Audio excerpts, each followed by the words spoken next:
Irmãos, enquanto as crianças saem, eu queria apresentar o nosso pregador de hoje. Estará trazendo a palavra na manhã de hoje, nosso diácono Felipe. E eu queria chamá-lo aqui à frente. Felipe, além de diácono, ele tem servido ao Senhor na sua vida profissional também. Felipe é médico neurologista. E tem usado a medicina, a sua profissão também a serviço do reino. Às vezes, quando até atende, eu até o nosso irmão, o pastor Sandrindo, ele esteve ali também auxiliando. E Felipe é um estudioso da palavra de Deus, já estão quanto tempo aqui? 2 anos, né? Vai fazer 2 anos que eles visitaram e não saíram mais, né? Isso. Tem alguém visitando hoje? Bem-vindo. Não, você não vai sair mais. E tem servido aqui, já deu aulas na EBD, está liderando o corpo diaconal, a estruturação do corpo diaconal e tem sido uma bênção. Então, meu irmão, que Deus lhe use na administração da palavra hoje. Amém. Muito bem, meus irmãos. Que grande responsabilidade, né? Falar para a igreja, trazer a mensagem para a igreja. Eu queria que você abrisse sua Bíblia em 2 Timóteo, capítulo 3. 2 Timóteo, capítulo 3. A partir do versículo 1 até o versículo 17. Nós vamos ler.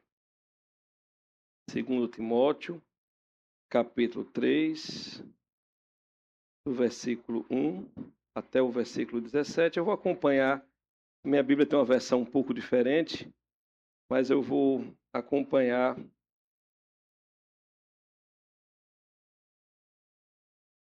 pela NVI. Portanto, eu gostaria que você ficasse de pé, em reverência à palavra de Deus. Tem algumas coisas que a gente vai perceber aqui hoje, eu vou demonstrar a vocês, a gente vai pensar junto, tá? Uma coisa eu queria lembrar, o pastor matou minha introdução, né? Eu não sou pastor, eu sou médico neurologista e atuo servindo a Deus, né? Eu digo isso porque muita gente, né, Laís, fala assim, e aí, pastor, tudo bom, pastor? Eu disse, meu Deus, eu não sou pastor, eu sou médico, atuo como médico na minha rotina, né? Mas a gente vai ler essa carta, esse trecho dessa carta que faz parte das cartas pastorais. As cartas pastorais são cartas escritas por Paulo, que aí há quem diga que a ordem seria 2 Timóteo, Tito e depois 1 Timóteo.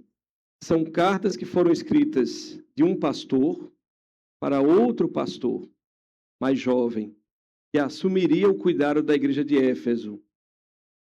Tem a ver com questões práticas da rotina daquela igreja, que são trazidas até o momento atual. E há uma discussão, inclusive, que muito do que está escrito nessas cartas pastorais, na verdade, é uma mensagem contra o gnosticismo, que foi uma tendência que tentou, de alguma forma, corromper ou prejudicar o cristianismo no primeiro e segundo século. Tem muito disso, dessa preocupação de Paulo escrevendo a Timóteo, seu filho na fé. Mas eu convido, então, você a, junto comigo, pensarmos um pouco nesse texto da palavra de Deus. Saiba que nos últimos dias sobrevirão tempos difíceis.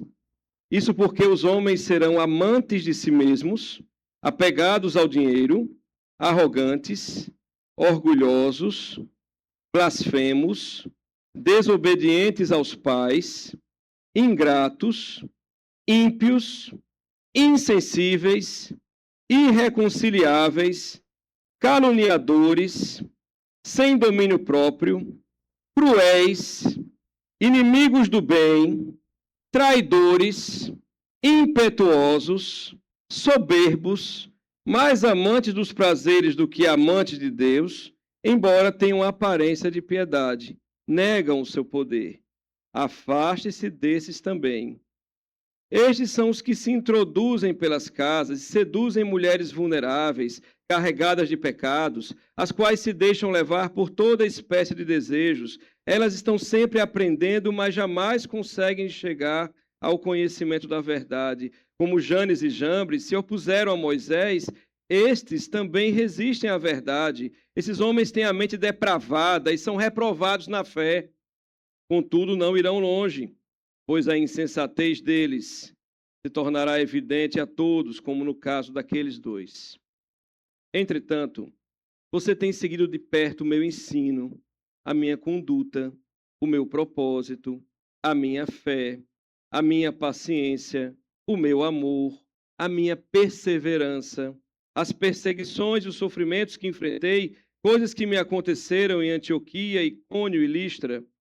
Suportei essas perseguições e o Senhor me livrou de todas elas. De fato, todos que desejam viver piedosamente em Cristo Jesus serão perseguidos. Contudo, os perversos e impostores irão de mal a pior, enganando e sendo enganados. Quanto a você, Timóteo, porém, permaneça nas coisas que aprendeu e das quais tem convicção, pois sabe de quem as aprendeu, porque desde criança você conhece as sagradas escrituras, que são capazes de torná-lo sábio para a salvação por meio da fé em Cristo Jesus. Toda a escritura é inspirada por Deus e útil para o ensino, para a repreensão, para a correção e para a instrução na justiça, a fim de que o homem de Deus seja apto e plenamente preparado para toda boa obra. Amém? Existem dois termos médicos que são muito importantes. Você pode sentar. Dois termos médicos que são muito importantes, mas tão importantes nos nossos dias que você nem imagina. Isso, de alguma forma, estava no contexto de Paulo, naquele início de era cristã. Um desses termos é genótipo e o outro termo é fenótipo. Certa vez eu comentei em casa, né, há um tempo atrás, aí Heitor disse assim, pronto, lá vem, medicina na veia, vai falar só de medicina. Genótipo tem a ver com aquela carga genética que foi herdada do seu pai e da sua mãe. Em cada célula que você tem no seu corpo, no núcleo, existe uma fita enrolada chamada DNA. Esse DNA tem um código, umas tais de umas bases nitrogenadas. Quem estuda bioquímica vai entender isso. E nessas bases existem pequenas diferenças de uma para outra. Há um arranjo de pares, de grupos, que faz com que exista um verdadeiro código. E esse código é lido pelas proteínas, produzindo enzimas, produzindo novas células, fazendo com que o organismo funcione adequadamente. Isso está em cada uma das suas células, exatamente no núcleo. É o seu genótipo. Ali está definido como será o seu desenvolvimento desde que você nasceu e como será o seu envelhecimento desde que você nasceu. Ali está definido a potencialidade de doenças que você vai herdar ou já herdou do seu pai e da sua mãe. É o chamado genótipo. É aquilo que nós herdamos. E existe um outro termo médico, mais importante, inclusive, no contexto dessa reflexão, que é fenótipo.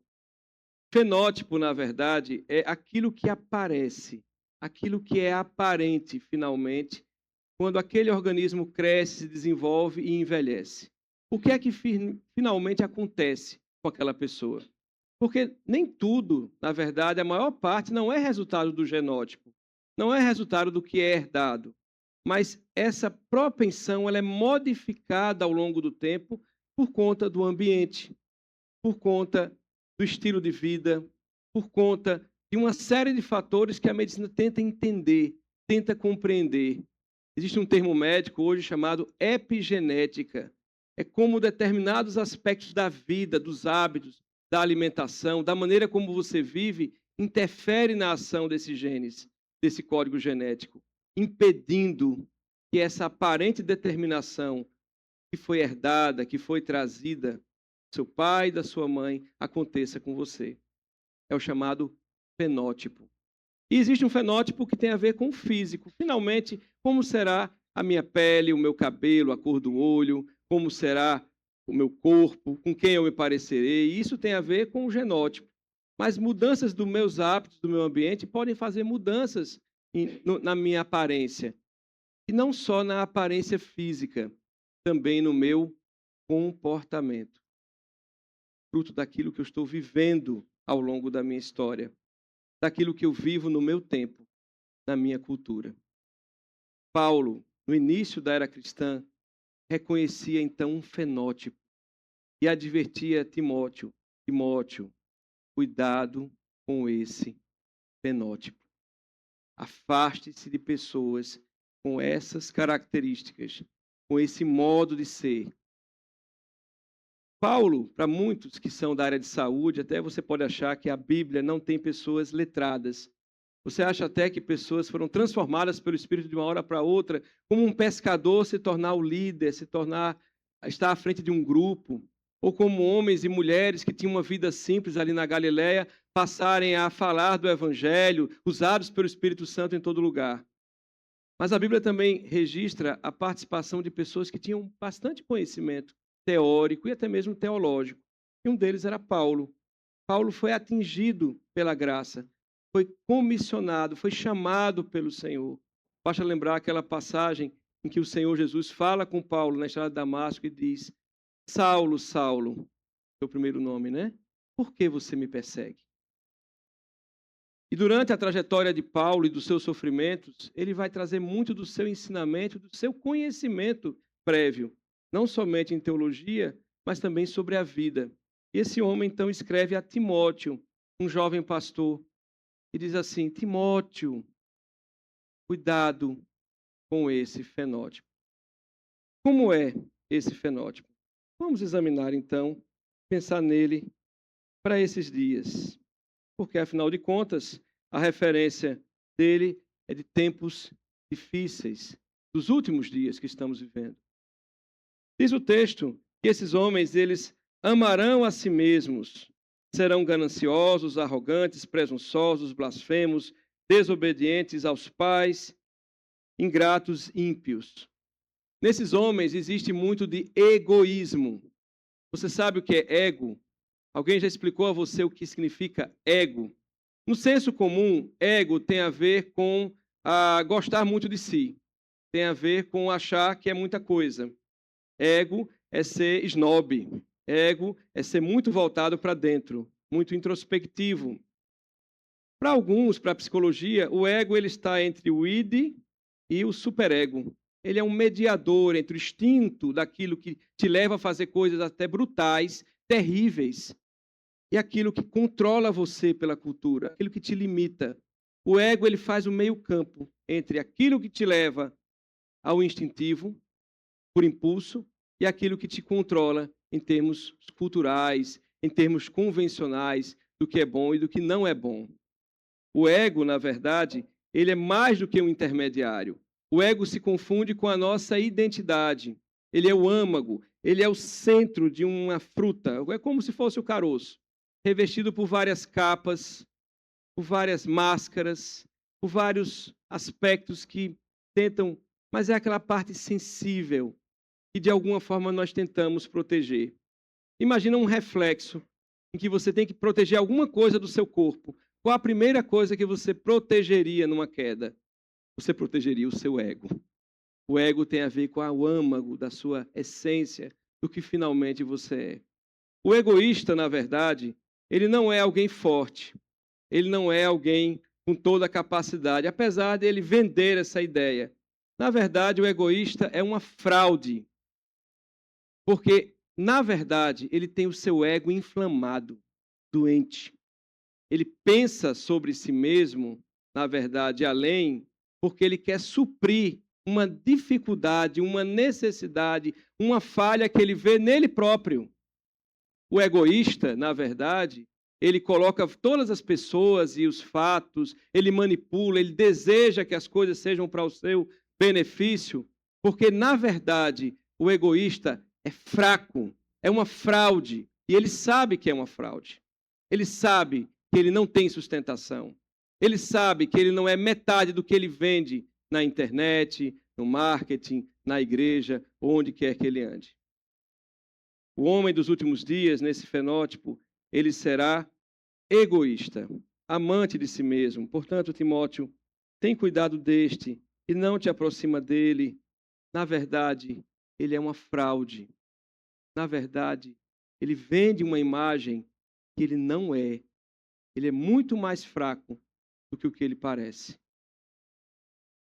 Outro ponto É que diz a palavra que os homens amarão a si mesmos, serão gananciosos, arrogantes, presunçosos. Presunção é ter uma distorção do que o outro pensa sobre si mesmo, sobre você. É eu ter uma ideia que vocês pensam de mim uma coisa, mas eu estou totalmente equivocado em relação a isso. Presunção tem muito a ver com egoísmo, tem muito a ver com arrogância. E assim será o homem, e é o homem dos últimos dias, dos últimos tempos. Eu tenho um exemplo prático na minha vida. Eu fui estudante do Neuro da Caxangá. Se você lembra, é um hospital focado em neurologia e neurocirurgia. Eu era estudante do 7º período naquela época. Gostava de conhecer as especialidades, estava começando a me interessar pela neurologia, que era a minha especialidade depois, é hoje a minha especialidade. E na época havia reuniões semanais, lá na quarta-feira, atrás do hospital. Hoje não existe mais esse lugar, tornou um prédio, o hospital não existe mais. Existiam reuniões semanais ou de tempos em tempos que congregavam vários médicos, vários neurologistas e neurocirurgiões. Imagina, eu estou falando de arrogância, estou falando de vaidades, falando também de neurologistas e neurocirurgiões, por que pareça, do meu corpo, do meu time, daqueles com quem eu convivo todos os dias. E eu me recordo muito bem que houve um evento, veio um professor de Oxford. Aí você começa a imaginar aí a cena, né? Um professor de Oxford, que era um inglês lá muito bom. Na época, eu não me lembro qual era o assunto, mas ele ia trazer uma novidade. Não existia internet, tá? Podem me chamar de velho. Naquela época não existia internet, não era uma coisa tão fácil. Então, aquele encontro era uma coisa marcante. Esse professor de Oxford, neurologista, veio a convite de um dos donos do Neuro falar ali naquele encontro.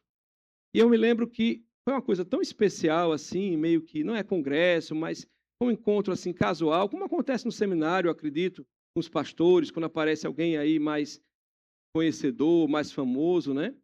E se reuniram vários neurocirurgiões que eram famosos, né? E eu me recordo de cenas, tipo assim, eu me lembro chegando na Caxangá de ônibus, andando, me desviando das poças de lama e né, da chuva, né, exatamente dos banhos que eu poderia levar dos ônibus. E eu me lembro de olhar de lado e ver Diplomata, Opala, Monza, Del Rey, carros que talvez vocês não conheçam, mas que na época eram novíssimos, com aqueles homens, né? Interessante é que começa a reunião. E a reunião eu fico naturalmente entre as últimas cadeiras, e lá na frente estavam os médicos, né? Alguns deles professores, pessoas conhecidas, alguns ainda trabalham, ainda estão no mercado. E chega um professor meu, muito famoso, muito capacitado, altamente reconhecido. Ele chega bem atrasado. Se a reunião começava às 8 horas, ele chega de 8h40, mais ou menos, no meio da fala do professor inglês lá. Naturalmente, estava discutindo alguma coisa que eu não me lembro mais. Irmãos, ele adentrou a sala, esse professor meu.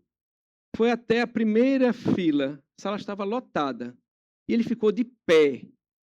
E ele, numa postura séria, ele olhava para um lado, olhava para o outro, daqui a pouco olhava para um lado, olhava para o outro. E lá no fundão da sala estava eu e a plebe, né? Os outros estudantes ali, muitos desses estudantes se tornaram também neurologistas e neurocirurgiões com o passar dos anos. A gente ficou ali observando aquela cena. O que é que está acontecendo ali? Como dizia minha avó, pia isso, pia. Observa o que é que está acontecendo ali. E ele olhava para um lado, olhava para o outro. Sério. Até que um organizador do encontro olhou, percebeu, levantou e fez: Fulano, eu não vou dizer o nome dele aqui. Fulano, bem-vindo, pode sentar na minha cadeira, aqui na primeira fila. Pode sentar aqui. E ele foi sentar mais atrás, junto com a plebe, que éramos nós. Isso é presunção, irmãos. Ele não aceitava sentar conosco, do nosso lado, seus alunos. Ele preferia sentar na primeira fileira. E ele esperava que alguém visse ele ali, cedesse espaço para ele sentar. Tamanha a validade, a qualidade, o peso que ele trazia para aquele evento, só pelo fato dele ali estar. Presunção. Presunção. O homem dos últimos dias será ganancioso, arrogante, presunçoso, blasfemo, desobediente aos pais. A gente precisa falar uma coisa hoje muito importante que Deus tocou no meu coração para essa mensagem de hoje. Há um mandamento, a gente às vezes esquece de falar dos mandamentos, né? Mas há um mandamento que diz assim: honrarás pai e mãe, para que os vossos dias se prolonguem na terra, para que você possa ter uma vida longa. Nós estamos vivendo uma geração dos últimos dias, com esses homens e mulheres desses últimos tempos, em que desobedecer pai e mãe virou uma coisa normal, trivial. Nós não mais consideramos obedeça ao seu pai e à sua mãe, honre pai e mãe, porque isso faz com que a sua vida se prolongue, meu filho e minha filha. Isso não é lembrado mais. E talvez a explicação esteja na própria psicologia.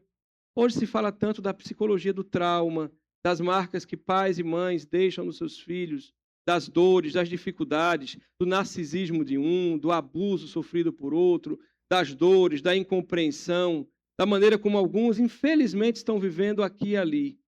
Mas esses não são bons pais, não são boas mães. Não devem entrar nessa conta. A palavra de Deus diz: honrarás pai e mãe, para que tua vida se prolongue. O homem dos últimos dias, ele é ganancioso e ele é desobediente aos pais e às mães. Ele não os obedece. Ele não escuta seus pais. E parece uma mensagem tão simples, mas talvez eu precise falar isso para você, porque seja da vontade do Senhor. Honre e obedeça aos seus pais. Outro ponto interessante é que esse homem dos últimos dias, você percebe que ele não só fere a si mesmo, ele tem uma percepção errada de si mesmo, como ele tem uma percepção errada em relação ao outro. Ele não perdoa, ele é cruel. Ele também tem uma percepção errada em relação a Deus. Ele é mais amante dos prazeres do que amante de Deus. Ele prefere os prazeres do que amigo de Deus. Ele é mais afeito ao que lhe satisfaz no seu egoísmo do que às coisas de Deus. Interessante que a gente às vezes esquece disso. Talvez a grande marca, na minha opinião, de uma verdadeira conversão a Jesus Cristo. Quando você de fato reconhece que primeiro Ele, depois os meus prazeres. Primeiro o Senhor, a vontade dEle, do que aquilo que me satisfaz, mesmo dentro da igreja. Daquilo que é a minha preferência, daquilo que é aquilo que eu estou almejando para mim mesmo e para a minha comunidade.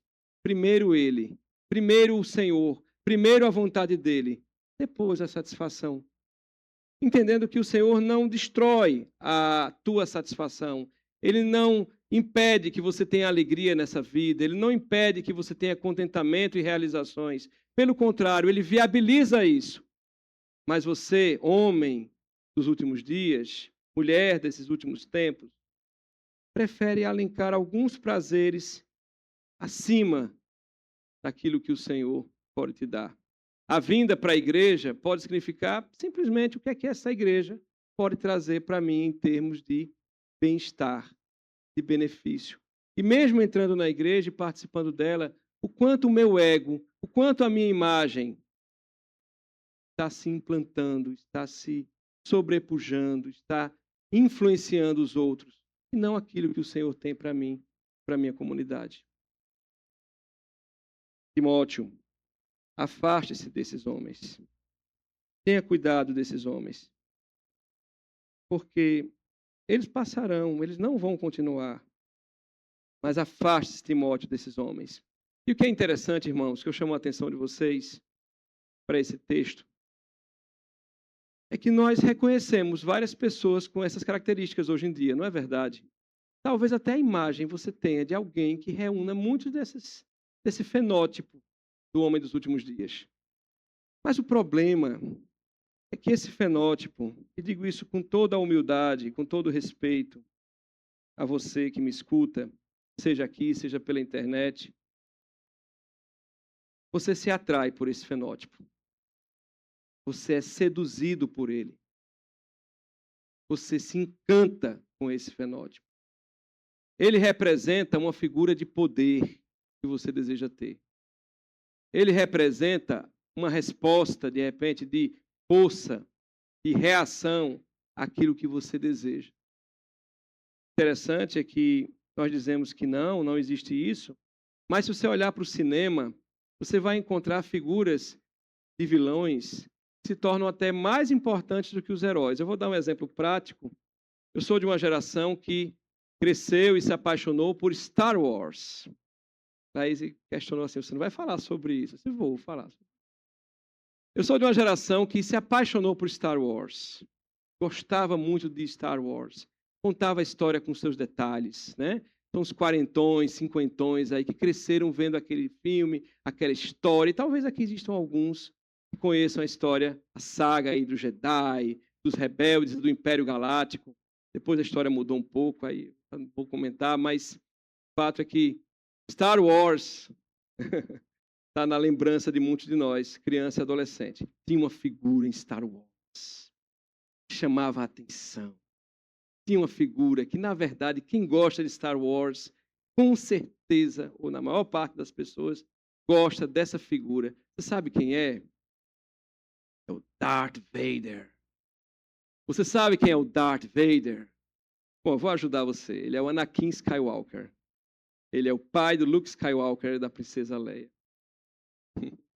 Na verdade, é uma figura do mal. É uma figura terrível. A história toda passa, e até eu acho, eu posso até acusar, posso até dizer, e alguém que é fã pode me contestar ou me cancelar aí, mas eu acho que ele é o protagonista de Star Wars. Porque tudo circunda em torno da vida dele, desde criança, adulto. Ele se apaixona por Padmé, ele é enganado pelo imperador, ele acha que matou a esposa, ele é tomado pelo ódio, ele não sabia lidar com o poder que tinha nele, a força que tinha nele, e ele sai então do Jedi e vai para o lado sombrio da força e se transforma num monstro, metade humano, metade máquina. Ele era capaz de sufocar uma pessoa pelos gestos. E interessante, irmãos, e tão mal, mas tão carismático, emblemático. Eu me lembro que quando surge a nova fase e aparece o neto dele, que é o Kylo Ren, muitos amantes de Star Wars se decepcionaram. Sabe por que se decepcionaram? Porque Kylo Ren era fraco. E o Darth Vader era forte. O Darth Vader passava e todos os generais do Império ficavam com medo, baixavam a cabeça com medo dele.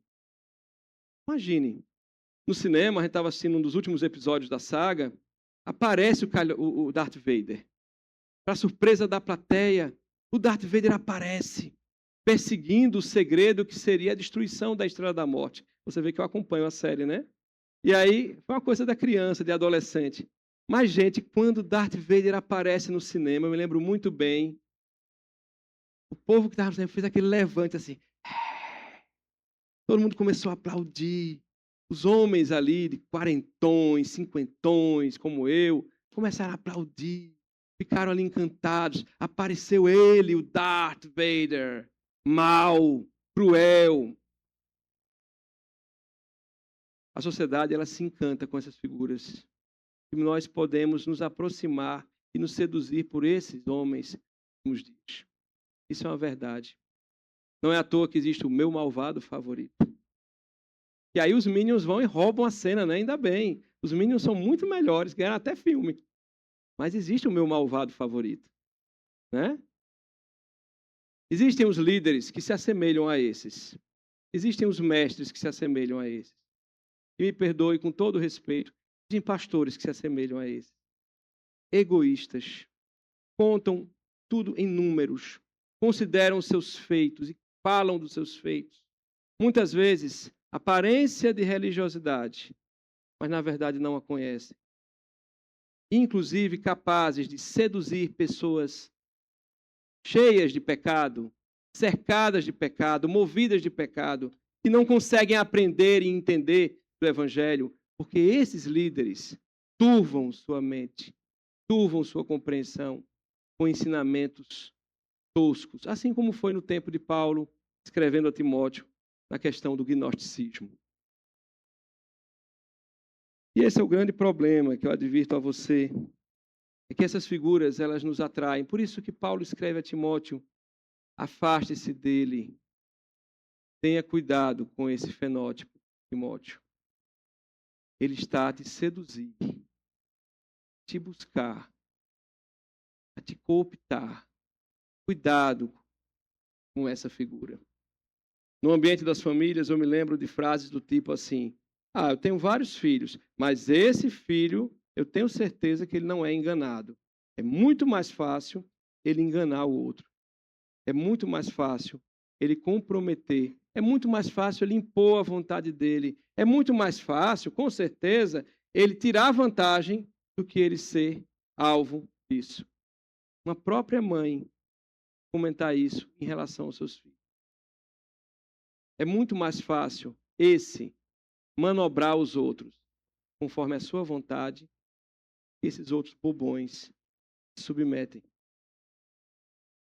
A gente vive uma sociedade em que a sedução por esse homem dos últimos tempos, ela é notória.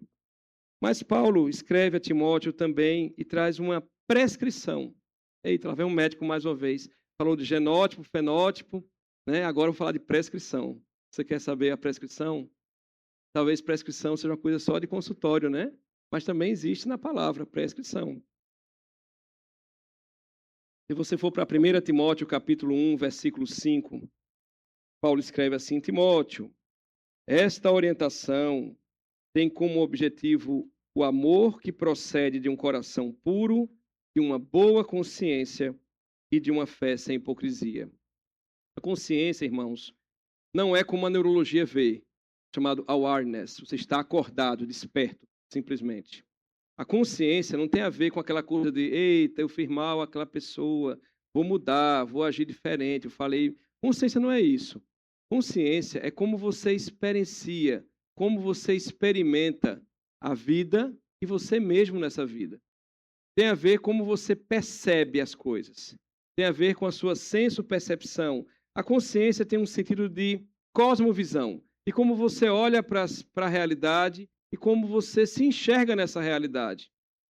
O homem dos últimos dias, o fenótipo dele é de alguém com a consciência má, com a consciência doentia. Ele tem uma percepção errada sobre si mesmo, ele é egoísta. Ele tem uma percepção errada sobre o outro, ele manipula o outro, ele é ingrato, ele é perseguidor, ele é inconsequente. E ele tem uma percepção errada em relação a Deus, amando mais os seus prazeres do que as coisas de Deus. Mas Paulo escreve a Timóteo e pede assim: Timóteo, eu escrevo essas coisas, meu filho, na fé, com o objetivo de um coração puro, de uma boa consciência e de uma fé sincera, sem hipocrisia. De alguém que entende a realidade verdadeiramente como ela deve ser. De alguém que percebe que todos nós pecamos, todos, sem exceção, e estamos então destituídos, fora da glória de Deus, fora exatamente dessa convivência com Ele pelo nosso pecado. Mas a gente percebe então que esse pecado ele vai resultar em morte. Por mais que você minta para você mesmo, por mais que você invente motivos para se anestesiar, no final das contas, a boa consciência mostra que o final do pecado é a morte, é a tua destruição. E ao mesmo tempo você percebe que pela graça, pelo amor, Ele, o Senhor, te dá um presente, dá um dom, que é gratuito porque foi Ele que obteve, não é você que paga isso, não é que você que obtém isso pelo seu esforço, pelo seu modo de ser, não é você que consegue isso pela sua doutrina, mas é exatamente esse dom gratuito de Deus que se transforma em vida eterna. A boa consciência é aquela que diz assim: eu entendi. Quando ele se coloca na cruz e morre ali no meu lugar, eu estava cheio de pecados, ele não tinha pecado algum, mas ele recebe todo o castigo. E esse castigo ele sofre no meu lugar por mim. Eu sei, ele é o Salvador. Ele é o Senhor da minha vida. É ele. É nele que eu tenho que confiar, não nesse homem dos últimos dias. E outro elemento da boa consciência é aquela que diz assim: não é só para mim. Não é só porque eu sou especial. porque eu vim dessa ou daquela família, mas é para todo aquele que invocar o seu nome, para todo aquele que colocar o seu coração nas mãos dele, que entender que ele é Senhor e Salvador de sua vida. Essa é a boa consciência.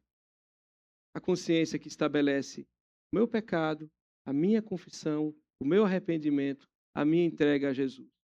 E com isso a minha redenção.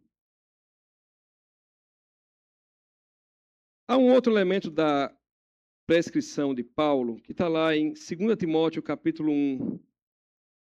Timóteo, eu também recordo a fé sincera que há em ti, que primeiro habitou em tua avó Loide e em tua mãe Eunice, e estou certo de que também habita em ti.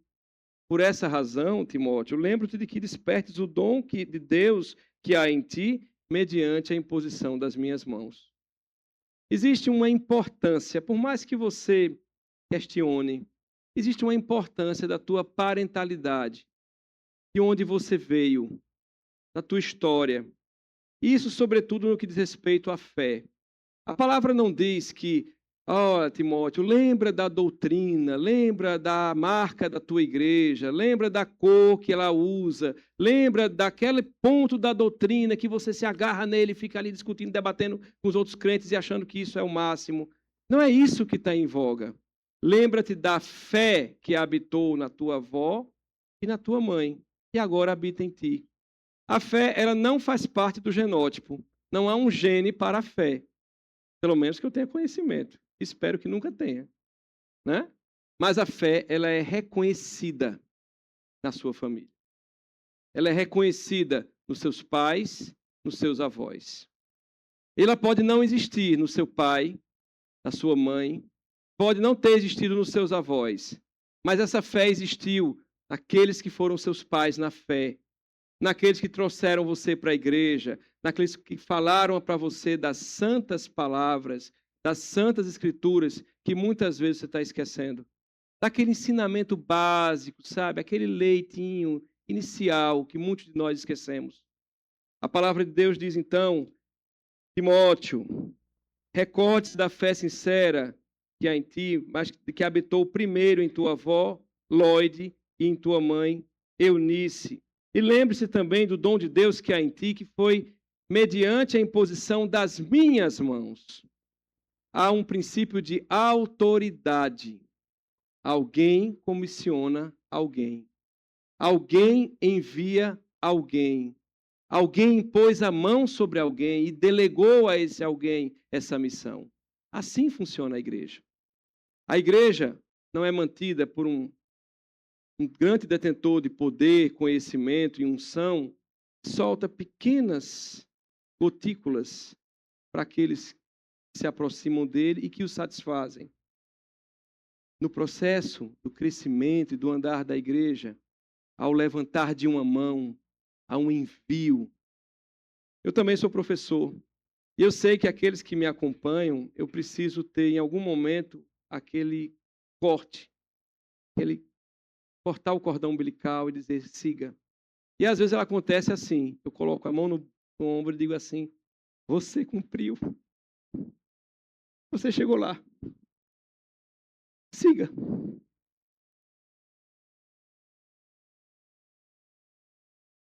Paulo então escreve a Timóteo, também recordo a fé sincera que há em ti.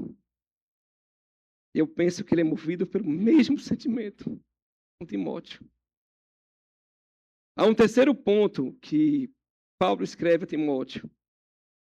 Ao servo do Senhor, na verdade, não convém discutir, mas, pelo contrário, deve ser amável para com todos, apto para ensinar, paciente, corrigindo com mansidão os que resistem, na esperança de que Deus lhes conceda o arrependimento para conhecerem plenamente a verdade e que se libertem da armadilha do diabo, por quem haviam sido presos para cumprir a sua vontade. Há necessidade de você ter mansidão no teu ensino, trato. Eu me lembro que alguns anos atrás eu levei lá para o plantão um desses meus alunos, que hoje é médico, está aí no mercado, e eu me lembro que ele, cristão, já de uma igreja histórica, eu não vou dizer qual é a igreja, mas muito envolvido com a sua igreja. Ele, de repente, se dirige para aquela mulher que ajudava a gente na recepção lá da emergência. E aí ele faz uma pergunta assim: a senhora sabe quem é Jesus Cristo? Ele veio com essa assim, de repente. Talvez um pouco daquilo que a gente aprende nas igrejas, né? Onde você estiver, dê testemunho. E ele foi lá e disse: a senhora sabe quem é Jesus Cristo? Ela olhou para ele e fez: sei, foi um homem muito bom e seria tão bom que as pessoas agissem como ele, fossem como ele. Ele olhou para ela. Errado. A senhora não conhece Jesus Cristo. A palavra diz que Jesus é aquele que fez isso, fez aquilo outro. A senhora conhece o texto bíblico tal, tal e tal? E a mulher abriu os olhos. Não tenho lido. Está errado. A senhora acha que conhece Jesus Cristo, mas a senhora não conhece. Deixa eu informar uma coisa, senhora. Segundo a palavra, aqueles que não conhecem a Jesus vão para o inferno. A mulher abriu os olhos e disse: o quê? Eu nem lhe conheço, você nem me conhece, e você já vem dizer que eu vou para o inferno? Que absurdo! Gente, nessa hora eu vi a conversa acontecendo, abri o olho, virei de lado, disse: pera, fulano vai ali buscar o exame. Meu Deus, como pode uma coisa dessa? Ele não sabia, não conhecia, foi uma coisa assim a queima-roupa. Sem paciência, sem moderação, sem inteligência, sem nenhuma sabedoria, você vai para o inferno. Precisa entender isso. Eu digo: calma. Passados os dias, as coisas se abrandaram, ele não voltou mais para a emergência. Não voltou mais para a emergência. Não era um ambiente para ele, ele precisava crescer um pouquinho mais, aprender mais. E um segundo ponto que eu coloco para vocês é que ele não conhecia aquela mulher, como eu e outras pessoas a conhecem, e não entendia a história de dificuldade que ela passou, a história de abusos que ela sofreu na casa dela, a maneira como ela foi tratada pelo seu pai, as dificuldades financeiras que ela enfrentava, a luta que ela tinha todos os dias para estar ali com a gente. Como quantas vezes ela era receptiva a palavras do Evangelho que ela gostava de receber e ouvir. E ela mesma dizia: quem me deu sustentação até o dia de hoje foi a igreja perto da minha casa. Sempre foi a igreja. Sempre foi Jesus que cuidou de mim, que esteve na minha vida. Ele não conhecia essa mulher. Timóteo, não convém discutir, mas pelo contrário deve ser amável para com todos, apto para ensinar e ser paciente. Terminando, irmãos, concluindo, também há um quarto elemento nessa prescrição de Paulo a Timóteo. Mas tu, ó homem de Deus, foge dessas coisas e segue a justiça, a piedade, a fé, o amor, a constância e a mansidão. 1 Timóteo, capítulo 6, versículo 11. Trava o bom combate da fé, apodera-te da vida eterna para a qual foste chamado, tendo já feito boa confissão diante de muitas testemunhas. Para Paulo era claro, era vívida a ideia de um combate na fé, um combate. Isso ele vai desenvolver mais e mais, por exemplo, em Efésios, capítulo 6. Se você voltar aí um pouquinho, em Efésios, capítulo 6, você vai encontrar um texto interessante, lá no versículo 10. E Paulo escreve e diz assim: finalmente, fortalecei-vos no Senhor e na força do seu poder, revesti-vos de toda a armadura de Deus, para que possais permanecer firmes contra as ciladas do diabo, com toda oração e súplica, orando em todo o Espírito, todo o tempo no Espírito, e para isso mesmo, vigiando com toda perseverança e súplica por todos os santos. Versículo 18 do capítulo 6 de Efésios. Paulo via claramente a ideia de um combate. Quando você vem à igreja, quando você participa, você comparece aos eventos, às reuniões, às atividades da igreja, você está em combate da fé. Quando você contribui financeiramente, ajudando que a parte lá de cima das crianças possa ser concluída, com que o trabalho possa continuar, você está em combate da fé. quando você ajuda o ministério dessa igreja, trazendo uma reflexão, tocando, na recepção, no acolhimento, na mídia, na limpeza, onde quer que seja, você está em combate da fé. Paulo escreve, portanto, a Timóteo e diz: Timóteo, Timóteo, lembre-se que você está num combate da fé. Trava, portanto, um bom combate. Apodera-te da vida eterna para a qual foste chamado. Mas também foge dessas coisas, disso que te atrai, que te seduz, e segue a justiça, a piedade, a fé, o amor. Eu não disse a você, mas Paulo escreve isso momentos antes dele ser preso e decapitado. Havia uma urgência, havia uma preocupação. Ele escreve a Timóteo, nessas cartas pastorais, conselhos práticos de perseverança. Ele fala do seu próprio sacrifício, porque ele sabia que dali a algum tempo ele seria morto, como foi.